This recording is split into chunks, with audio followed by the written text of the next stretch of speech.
Since cars couldn't enter the commercial street, she told Kawai to go in through the front gate to find the robber, while she went to the back gate to flank him. Nervous, Kawai had only taken a few steps when she saw the blonde bearded man described in the dispatch. Seeing a clueless policewoman approaching, the bearded man turned and ran. Having spooked the suspect, Kawai had no choice but to chase after him reluctantly. But as she ran, she felt miserable all over. Passers-by stared at her like she was a circus act. A kind uncle pointed her in the right direction. A kid beside her cheered her on, but Kawai was already exhausted. And with people watching, she couldn't even stop to rest for a moment. Besides, even if she caught up, could she beat him? Maybe she should just let the robber beat her up. She could get a work-related injury and get out of this job that way. Just as Kawai was lost in these silly thoughts, she tripped and fell flat on the street. At that moment, the only thought in her mind was to resign. Whoever wanted this job could have it. On the other side, the blonde man had just run to the back of the commercial street, when a police car suddenly skidded to a halt in front of him. Then a valiant policewoman stepped out of the car and subdued the robber in the blink of an eye. At that moment, Fujiko looked incredibly tall in Kawai's eyes. She scrambled to her feet in a flash and scurried over to Fujiko's side. Fujiko said softly to Kawai, "You've worked hard," then took her back to the police box together. When writing the incident report, Kawai was in a low mood. She thought she had so many flaws, like not calling for backup when she found the suspect, and getting distracted and tripping while chasing him. Fujiko watched her inside. Just as she was about to speak to comfort her, the dispatch call rang out again. Sakamoto, who had called the police 15 times this month, was calling again, saying he wanted to take his own life. The two arrived at Sakamoto's doorstep, but no one answered the door despite their knocks. Kawai said he must be lying again. It was so late, he was probably already asleep. Maybe they should just go back. Her incident report from today wasn't even finished yet.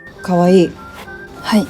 確かに通報内容にはいたずらや虚偽通報、くだらないものも多い。でもそれに対応する私たちは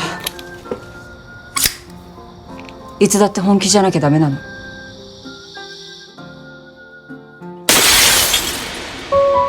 Fujiko broke through the window, and after confirming there was no danger, she opened the door for Kawai. The two walked side by side toward the bedroom, only to see Sakamoto hanging from the window the moment they walked in. Seeing this, Kawai's legs went weak. Fortunately, Fujiko stayed calm in the crisis. She told Kawai to hold Sakamoto's body, while she climbed up with a knife to cut the rope. Then she performed CPR on Sakamoto, and didn't forget to call an ambulance on the radio at the same time. After he was taken to the hospital, Fujiko sighed in relief and prepared to leave. At this point, Kawai still hadn't recovered from the shock. Fujiko didn't blame Kawai. Instead, she told her to stay and look after Mr. Sakamoto. The next morning, the chief of Makiyama Police Box arrived at work. Fujiko briefly explained what had happened the day before, then asked if he knew that Kawai might be resigning. IGA nodded, saying it was hard not to notice Kawai's hesitant and tongue-tied manner these past few times. Had thought pairing her with Fujiko